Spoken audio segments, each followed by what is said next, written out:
ہماری زندگی میں جو امتحان ہوتے ہیں، ہماری زندگی میں جو ٹیسٹ آتے ہیں، ہماری زندگی میں جو مشکلات آتی ہیں، ان سے کیسے نپٹا جائے، کیونکہ کوئی انسان بھی اس سے خالی نہیں ہے. ہر انسان کسی نہ کسی مشکل میں ضرور پڑتا ہے. اور پھر آپ نے دیکھا ہوگا کہ ایک مشکل میں پڑا، وہاں سے نکلا، آگے ایک اور آگئی، پھر آگے ایک اور آگئی، اور اس وقت یوں لگتا ہے کہ جیسے ساری دنیا سے زیادہ ہم پر ہی کوئی مصیبت آ ٹوٹی. حالانکہ اگر ہم دوسروں کی بات سنیں تو بعض اوقات لگتا ہے کہ بھئی ان کی پریشانی تو مجھ سے بھی کہیں زیادہ ہے.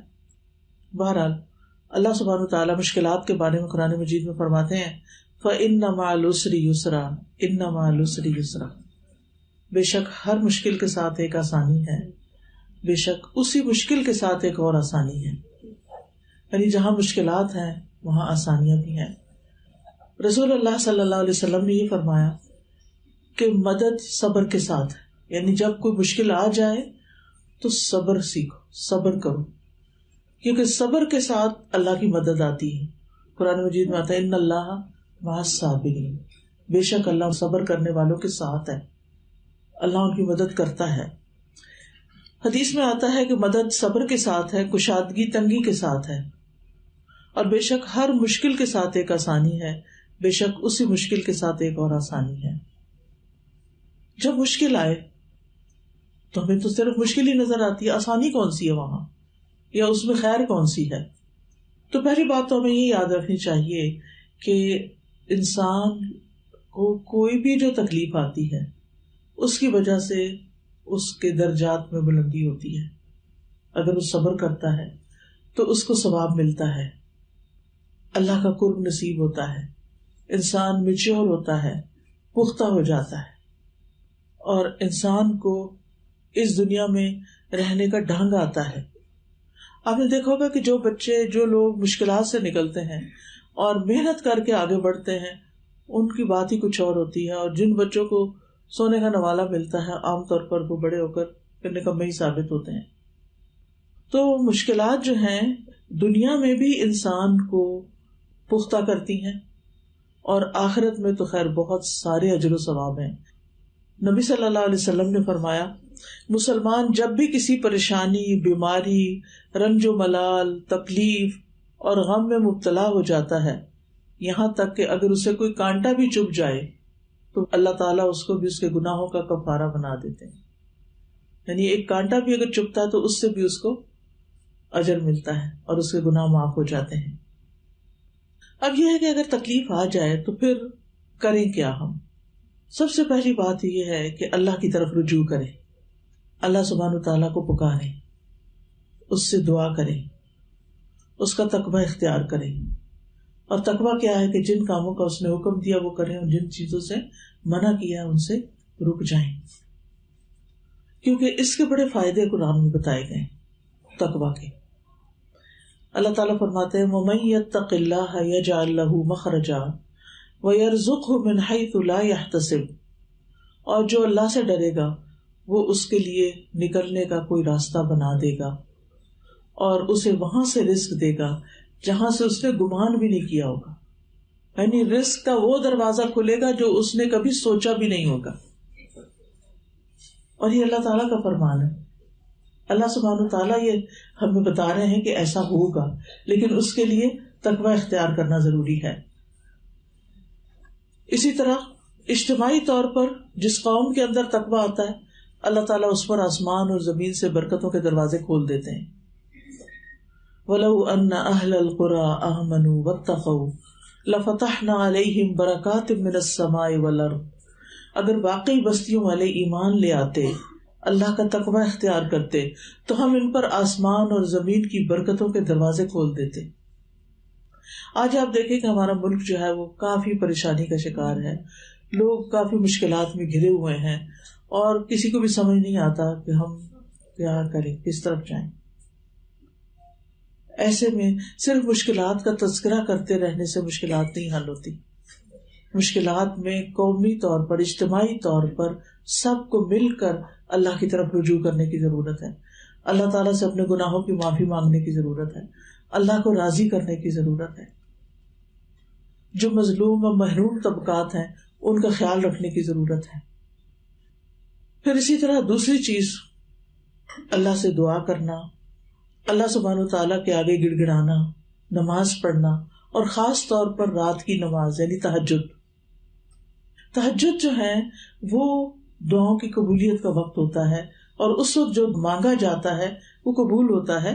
نبی صلی اللہ علیہ وسلم نے فرمایا آدھی رات کو آسمان کے دروازے کھول دیے جاتے ہیں اور ایک پکارنے والا پکارتا ہے کوئی دعا کرنے والا کہ اس کی دعا قبول کی جائے، ہے کوئی مانگنے والا کہ اسے دیا جائے، ہے کوئی مصیبت زدہ کہ اس کی مصیبت اس سے دور کر دی جائے. پھر جو مسلمان اس وقت دعا کرتا ہے یعنی آدھی رات کے بعد، تو اللہ عز و جل اس کی دعا کو قبول کرتے ہیں، سوائے زانیہ عورت کے جو اپنی شرمگاہ کے ذریعے کمائی کرتی ہے، یعنی زنا کے ذریعے کمائی کرتی ہے، اس کی پکار نہیں قبول ہوتی. پھر اسی طرح دوسروں کی مصیبت دور کرنا، یعنی اگر انسان کے اوپر کوئی تکلیف آئی ہے تو وہ بیٹھا نہ رہے، غم نہ مناتا رہے، ڈپریشن میں نہ جائے، بلکہ اٹھ کے باہر نکلے، دیکھے اور کس حال میں ہے، ہسپتال کا وزٹ کر لے، جا کے بیماروں کو دوائی لے کے دے، ان کے کسی آپریشن کا بندوبست کرے، ان کی کسی مشکل کو آسان کرے، غریبوں کی کسی بستی میں نکل جائے. آپ دیکھیں کہ مہاتما بدھ جو تھا وہ کیوں نکل آیا تھا اپنے سارے عیش و عشرت سے، آرام سے. جب وہ دیکھتا تھا دوسروں کو تکلیف میں تو وہ آرام سے نہیں بیٹھ سکا، اس نے ساری نعمتیں چھوڑ دی اپنی، کیونکہ اس کو سکون نہیں تھا. اس میں سکون ملتا ہے جب انسان دوسروں کی خدمت کرتا ہے، دوسروں کی مدد کرتا ہے، چاہے اپنے مال سے کرے، چاہے اپنے وقت سے کرے، چاہے اپنی کسی صلاحیت سے کرے. جو آپ کو آتا ہے آپ اوروں کو سکھا دیں، جو لوگوں کے پاس نہیں ہے ان تک پہنچا دیں. ہو سکتا ہے کسی کو راشن کی ضرورت ہو، کسی کو کپڑے کی ضرورت ہو، کسی کو دوائی کی ضرورت ہو، کوئی پتہ نہیں کہاں تڑپتا محتاج بیٹھا ہو، اور ہم اپنے گھر میں بیٹھے صرف غم کر رہے ہیں، دکھ کر رہے ہیں، پریشانی کر رہے ہیں کہ ہماری مشکل آسان نہیں ہو رہی. تو اس لیے بہت ضروری ہے کہ اگر ہم چاہتے ہیں کہ ہماری مصیبت دور ہو، ہماری تکلیف دور ہو، تو پھر ہمیں مصیبت زدہ لوگوں کی تکلیفیں دور کرنی چاہیے. نبی صلی اللہ علیہ وسلم نے فرمایا جو شخص کسی مسلمان کی دنیاوی تکلیفوں میں سے کوئی تکلیف دور کرے گا تو اللہ قیامت کی تکلیفوں میں سے اس کی کوئی تکلیف دور کر دے گا. نہ صرف یہ کہ دنیا میں آسانی ہوگی بلکہ آخرت میں بھی. ایک اور حدیث میں آتا ہے، بخاری کی حدیث ہے، نبی صلی اللہ علیہ وسلم نے فرمایا ایک مسلمان دوسرے مسلمان کا بھائی ہے، اس پہ ظلم نہ کرے اور اس پہ ظلم ہونے بھی نہ دے، خود بھی نہ کرے اور کسی اور کو بھی نہ کرنے دے. جو شخص اپنے بھائی کی ضرورت پوری کرنے میں لگا ہوتا ہے اللہ اس کی ضرورت پوری کرنے میں لگ جاتا ہے. آپ دوسروں کی ضرورتیں پوری کریں، اللہ آپ کی کرے گا. اور جو شخص کسی مسلمان کے عیب کو چھپائے گا اللہ قیامت کے دن میں اس کے عیب کو چھپا دے گا. یعنی اگر کسی کی کوئی ایسی خامی پتہ چلی، کوئی خرابی پتہ چلی تو اس کو شہرت نہیں دینی چاہیے. پھر اسی طرح اگر آپ چاہتے ہیں کہ تنگی تکلیف میں آپ کی دعائیں سنی جائیں تو اس کے لیے ضروری ہے کہ آپ خوشحالی میں، آسودگی میں زیادہ سے زیادہ دعائیں کیا کریں. نبی صلی اللہ علیہ وسلم نے فرمایا جو شخص پسند کرتا ہو کہ اللہ خوشی اور غم کے وقت اس کی دعا قبول کرے تو اسے چاہیے کہ وہ خوشحالی اور آسودگی میں زیادہ دعائیں کیا کرے. کیونکہ جب ہمارے دن اچھے ہوتے ہیں، ہمیں سب کچھ ملا ہوا ہوتا ہے، ہمیں کسی چیز کی پرواہ نہیں ہوتی، تو ہم اس وقت اللہ ہی کو بھول جاتے ہیں. حالانکہ اللہ تعالیٰ کا شکر زیادہ ادا کرنا چاہیے، اللہ کی طرف زیادہ رجحان کرنا چاہیے، لیکن ہم اسی کو بھول جاتے ہیں. تو کیا فرمایا کہ کیا کرے انسان اس وقت؟ اچھے دنوں میں اللہ کو پکارے. ورنہ پتہ کیا ہوتا ہے، جو فرشتے ہوتے ہیں نا، وہ جب آسمان پہ ہماری دعائیں جاتی یعنی پریشانی کے وقت، کہتے کہ یہ آواز پہلے تو کبھی نہیں سنائی تھی، یہ کو پہلی دفعہ ہی آئی ہے. یعنی جو بندہ کبھی نہیں پکارتا، صرف تکلیف میں پکارتا. اس کا یہ مطلب نہیں کہ ہم تکلیف میں نہ پکاریں، تکلیف میں بھی پکاریں. اللہ سنتا ہے، سب کی سنتا ہے، گناہ گار کی بھی سنتا ہے، نیکوکار کی بھی سنتا ہے، جو دوسروں کی مدد کرتا ہے اس کی بھی سنتا ہے، جو نہیں کرتا اس کی بھی سنتا ہے، کیونکہ وہ سب کا اللہ ہے. وہ سب کا رب ہے. تو بہرحال ہمیں دوسروں کی تکلیف میں ان کے کام آنا ہے اور اپنے اچھے حال میں اللہ کی طرف رجوع کرنا ہے. دعاؤں کی قبولیت کا جہاں تک تعلق ہے تو اس میں یہ یاد رکھیے کہ انسان جب اللہ تعالیٰ کی تعریف بیان کرتا ہے، درود شریف پڑھتا ہے، تو اس کے بعد دعا قبول ہوتی ہے. سورۃ فاتحہ جو ہے یہ بھی ان سورتوں میں سے ہے جن کو پڑھنے کے بعد دعا کی جائے تو دعا قبول ہوتی ہے. اور وہ کیا ہے؟ الحمد للہ رب العالمین الرحمن الرحیم مالک یوم الدین ایاک نعبد و ایاک نستعین اہدنا الصراط المستقیم صراط الذین انعمت علیہم غیر المغضوب علیہم ولا الضالین. ابو ہریرہ سے روایت ہے رسول اللہ صلی اللہ علیہ وسلم نے ابی ابن کعب ایک صحابی ہیں ان سے فرمایا کیا تمہیں پسند ہے کہ میں تمہیں ایسی سورت سکھاؤں جیسی نہ تورات میں نازل ہوئی ہے، نہ انجیل میں، نہ زبور میں اور نہ فرقان میں؟ انہوں نے کہا اللہ کے رسول ضرور سکھائیے. رسول اللہ صلی اللہ علیہ وسلم نے فرمایا نماز میں تم کیا پڑھتے ہو؟ انہوں نے کہا ام القرآن یعنی سورۃ الفاتحہ پڑھتا ہوں. آپ نے فرمایا قسم ہے اس ذات کی جس کے قبضے میں میری جان ہے، تورات، انجیل، زبور، حتیٰ کہ قرآن میں بھی اس جیسی کوئی سورت نازل نہیں ہوئی. یہی سبع مثانی 7 آیتیں ہیں، یہی وہ قرآن عظیم ہے جو مجھے عطا کیا گیا ہے. ایک اور روایت میں آتا ہے کہ ایک دفعہ نبی صلی اللہ علیہ وسلم صحابہ کے ساتھ بیٹھے ہوئے تھے کہ آسمان کا ایک دروازہ کھلا اور ایک فرشتہ اترا. جبریل علیہ السلام نے آپ کو بتایا کہ آج آسمان کا وہ دروازہ کھلا ہے جو اس سے پہلے نہیں کھلا تھا، اور آج وہ چیز نازل ہوئی ہے جو اس سے پہلے نازل نہیں ہوئی، یعنی سورۃ فاتحہ اور ساتھ سورۃ البقرہ کی آخری آیتیں. جو شخص ان کو پڑھ کے کوئی دعا کرے گا اس کی دعا قبول ہوگی. لہذا اپنی دعاؤں میں یہ دونوں چیزیں شامل کر لینی چاہیے. یہ رقیہ بھی ہے. رقیہ کا مطلب ہے دم، یعنی آپ نے کسی کو دم کرنا ہے، حتیٰ کہ آپ اپنے اوپر بھی سورۃ فاتحہ پڑھ کے ہاتھ میں پھونک کے سارے جسم کے اوپر آپ پھیر لیں، اپنے آپ کو جھاڑ دیں. پھر قل هو اللہ پڑھ کے، قل اعوذ برب الفلق پڑھ کے، قل اعوذ برب الناس. مثلا رات کو آپ کو نیند نہیں آ رہی یا ویسے ڈپریشن ہوا ہے، کوئی دل خراب ہو رہا ہے، کچھ بھی. اور ایک چیز اور شامل کر لیں، اعوذ باللہ السمیع العلیم من الشیطان الرجیم من ہمزہ ونفخہ ونفثہ. 3 دفعہ پڑھ کے اپنے دل کے اوپر پھونک ماریں، تھتکاریں، تاکہ شیطانی وسوسے ختم ہوں. یہ شیطان ہے جو انسان کو پریشان رکھتا ہے، تو آپ نے پریشان نہیں ہونا. ویسے بھی انسان جیسے سوچنے لگتا ہے نا پھر ویسی چیزیں ہونے بھی لگتی، اس کو نظر بھی ویسی آتی ہے.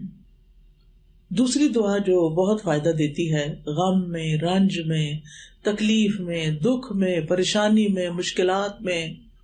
کچھ لوگوں کو ہوتا ہے نا کہ جو کام کرنے لگتے ہیں اس میں اٹکا ہوا جاتا ہے، کام ہی نہیں ہوتا، ہر چیز میں پریشانی آ جاتی ہے. تو اس کے لیے بہت ہی خوبصورت دعا ہے، مختصر، اللہ اللہ ربی، اللہ اللہ ربی لا اشرک بہ شیئا، لا اشرک بہ شیئا. انسان زیادہ سے زیادہ اس دعا کو پڑھنا شروع کر دے. کبھی ایسا ہوتا ہے نا وجہ ہی نہیں پتا ہوتی، پتہ نہیں کس بات پہ دل گھبراتا ہے، دھڑکنے لگتا ہے زور زور سے، لگتا ہے جیسے کچھ ہو گیا، حالانکہ کچھ نہیں ہوتا، شیطان انسان کو پریشان کر رہا ہوتا ہے. تو اللہ اللہ ربی لا اشرک بہ شیئا. حضرت عائشہ سے مروی ہے کہ نبی صلی اللہ علیہ وسلم اپنے گھر والوں کو جمع کرتے اور ان کو کہتے کہ جب تم میں سے کسی کو کوئی غم یا پریشانی پہنچے تو اسے چاہیے کہ وہ کہے اللہ اللہ ربی لا اشرک بہ شیئا. اسی طرح ایک اور روایت میں آتا ہے جس کو کوئی پریشانی ہو، غم ہو، کوئی بیماری ہو، سختی ہو، تکلیف ہو، وہ کیا کہے اللہ ربی لا شریک لہ، اللہ ربی لا شریک لہ. پچھلی دعا اگر مشکل ہے تو یہ تو کچھ مشکل نہیں، اللہ ربی لا شریک لہ، بس یہ پڑھتا جائے تو اس انسان سے وہ تکلیف دور کر دی جاتی ہے جس میں وہ مبتلا ہوتا ہے. کبھی ایسا ہوتا ہے نا کہ آپ کے اندر بڑی گھبراہٹ پیدا ہو جاتی ہے، بچے کا کوئی خیال آ جاتا ہے، ایسے شیطان وسوسے ڈالتا ہے کہ وہ گھر سے باہر گیا ہوا ہے، پتہ نہیں اکیلا رہتا ہے، پتہ نہیں کیا ہو جائے گا اس کو، طرح طرح کی شیطان پریشانیاں آپ کے دل میں ڈالتا رہتا ہے. آپ اس سے فارغ ہوتے ہیں تو کوئی اور وہ دشمن ہے نا، چھوڑتا نہیں. اور اس کو پتا کہ جب بندہ پریشان ہوتا ہے تو پھر اس سے ہر غلط کام کروایا جا سکتا ہے. پھر آپ دیکھیں کہ آیت کریمہ حضرت یونس علیہ السلام کی دعا ہے. جب انہوں نے یہ دعا پڑھی تو اللہ تعالیٰ فرماتے ہیں فاستجبنا له ونجیناہ من الغم وکذالک ننجی المؤمنین. ہم نے اس کی دعا قبول کر لی، اسے غم سے نجات دے دی، اور اسی طرح ہم ایمان والوں کو نجات دیا کرتے ہیں. ایمان والوں کو ایسے ہی نجات دیتے ہیں غموں سے، تکلیفوں سے. تو اب آپ دیکھیے کہ لا الہ الا انت سبحانک، کوئی ضروری نہیں کہ 1,40,000 پڑھے. کچھ لوگ گھبرا کے پھر پڑھتے ہی نہیں. قرآن میں حدیث میں کہیں بھی نہیں آیا کہ آپ 1,00,000 پڑھیں یا 1,25,000 پڑھیں. جتنا آپ پڑھ سکتے ہیں پڑھیں، لیکن دل سے پڑھیں. لا الہ الا انت سبحانک انی کنت من الظالمین. پھر اسی طرح یہ کلمات دکھ دور کرنے والے بھی ہیں. دکھ ہو رہا ہے نا، ڈسٹرب ہے آپ، دل پریشان ہے. رسول اللہ صلی اللہ علیہ وسلم نے فرمایا کیا میں تمہیں ایسی چیز نہ بتا دوں کہ جب تم میں سے کسی آدمی کو رنج و الم کی اور دنیا کی آزمائشوں میں سے کوئی آزمائش آئے، وہ اس دعا کو پڑھے تو اس کی تکلیف دور ہو جائے. آپ سے کہا گیا کیوں نہیں؟ آپ نے فرمایا وہ مچھلی والے کی دعا ہے، لا الہ الا انت سبحانک انی کنت من الظالمین. پھر اسی طرح حسبنا اللہ و نعم الوکیل نعم المولا و نعم النصیر. حسبنا اللہ و نعم الوکیل نعم المولا و نعم النصیر. مشکل وقت میں، تکلیف اور گھبراہٹ کے وقت میں اگر آپ اس کو پڑھیں گے تو آپ کا ایمان بڑھ جائے گا. اسی طرح بعض اوقات آپ کو اچانک خبر سنتے ہیں اور آپ کا دل گھبرا اٹھتا ہے کہ پتہ نہیں اب کیا ہو جائے گا، آپ نروس ہو جاتے ہیں. تو اس وقت حسبی اللہ لا الہ الا هو علیہ توکلت وہو رب العرش العظیم. صبح شام ویسے بھی اگر آپ پڑھیں نا 7 دفعہ، حدیث میں آتا ہے کہ یہ ساری مشکلوں کو کفایت کرتی ہے. جب حضرت ابراہیم علیہ السلام کو آگ میں ڈالا گیا تھا تو اس وقت انہوں نے یہی کلمات پڑھے تھے، حسبی اللہ، حسبنا اللہ و نعم الوکیل، اللہ کافی ہے. اسی طرح لا حول ولا قوت الا باللہ العلی العظیم. گھبراہٹ شروع ہو ادھر سے پڑھنا شروع کر دیں، لا حول ولا قوت الا باللہ العلی العظیم. یہ ایسا کلمہ ہے جو عرش کے نیچے جنت کے خزانے میں سے ہے. جب بندہ یہ پڑھتا ہے تو اللہ تعالیٰ فرماتا ہے میرے بندے نے سر تسلیم خم کر دیا، خود کو حوالے کر دیا، سپرد کر دیا. پھر اسی طرح کثرت سے استغفار جو ہے یہ بھی عذاب سے بچانے والا ہے. بیماریوں کا علاج بھی ہے استغفار، کیونکہ گناہ جو ہوتا ہے نا وہ دل پہ بوجھ ڈالتے ہیں. وہ دل پریشان ہوتا ہے تو دل کا خون سارے جسم میں جاتا ہے، سارے جسم میں پریشانی پھیلتی ہے، بیماری لگ جاتی ہے انسان کو. تو اس لیے بہت ضروری ہے کہ انسان اللہ تعالیٰ کی طرف رجوع کرے اور اپنے گناہوں کی معافی مانگے. قتادہ کہتے ہیں یہ قرآن تمہیں تمہاری بیماری کا علاج بتاتا ہے. گناہ تمہاری بیماری ہے اور استغفار ان کا علاج ہے. امام ذہبی کہتے ہیں اللہ کے غضب کا علاج کثرت کے ساتھ سحری کے وقت استغفار کرنا اور سچی توبہ کرنا ہے. یعنی اگر آپ کے دل میں یہ ڈر لگتا ہے نا آپ کو کہ پتہ نہیں میرا رب مجھ سے ناراض ہی نہ ہو، میں نے کوئی بہت اچھے کام نہیں کیے، ہر انسان کو ہوتا ہے نا کہ اللہ تعالیٰ تو اتنا بڑا ہے اور میری کوششیں کیا ہیں جو اس کے لیے میں کر رہی ہوں، کچھ بھی نہیں. تو اگر ایسی چیز دل میں آ رہی ہو تو اس وقت انسان سچی توبہ کرے اللہ سے اور سحری کے وقت استغفار کرے اور اپنی ساری حاجتیں اور مناجات جو ہیں وہ اللہ تعالیٰ سے ہی کرے. 7ویں چیز ہے نبی صلی اللہ علیہ وسلم پر جب کوئی تکلیف آتی تھی تو یہ کلمات پڑھتے تھے، لا الہ الا اللہ العظیم الحلیم، لا الہ الا اللہ رب العرش العظیم، لا الہ الا اللہ رب السماوات و رب الارض و رب العرش الکریم. تو یہ دعا جو ہے یہ بھی بہت زبردست ہے. نبی صلی اللہ علیہ وسلم پریشانی کے وقت یہ پڑھا کرتے تھے. اگر کسی کو بھی ڈپریشن وغیرہ ہو تو آپ یہ پڑھ سکتے ہیں. پھر غم دور کرنے کی دعا ہے, اللہم انی اعوذ بک من الہم والحزن والعجز والکسل والجبن والبخل وغلبۃ الدین وقہر الرجال. اس میں ساری چیزیں آ گئی. اللہ میں پناہ مانگتا ہوں ہم اور غم, عاجزی, سستی, بخل, بزدلی, قرض داری اور ظالم کے اپنے اوپر غلبے سے, کہ اللہ ہماری زندگی سے یہ ساری چیزیں نکال دے. پھر اللہ تعالیٰ کی صفات ہے یا حی یا قیوم برحمتک استغیث, کیونکہ جو شخص یہ دعا پڑھتا ہے اللہ سبحانہ وتعالیٰ اس کی تکلیف دور کر دیتا ہے. پھر اسی طرح اللہم رحمتک ارجو فلا تکلنی الی نفسی طرفۃ عین واصلح لی شانی کلہ لا الہ الا انت. اور پھر جو بیمار ہو, قریب ہو, اس کو آپ خود بھی دم کریں. خواتین بھی کر سکتی ہیں, اس کے لیے کوئی بہت بڑا پڑھا لکھا ہونا ضروری نہیں ہوتا. چھوٹی موٹی بیماریاں جو ہوتی ہیں گھر میں, آپ اپنے بچوں کے اوپر ان کے ماتھے پہ ہاتھ رکھ کے سورۃ فاتحہ پڑھ سکتے ہیں, ان کے جسم پہ ہاتھ پھیرتے پھیرتے جھاڑ سکتے ہیں ان کو قل ھو اللہ, قل اعوذ برب الفلق اور قل اعوذ برب الناس پڑھ کے. تو یہ چند چیزیں ہیں جو ہمیں مشکلات کے وقت اللہ کی طرف رجوع کرتے ہوئے سچے دل سے پڑھنی چاہیے. انشاءاللہ اللہ تعالیٰ اسی زندگی میں خوشیاں عطا کر دیتا ہے. وآخر دعوانا ان الحمد للہ رب العالمین.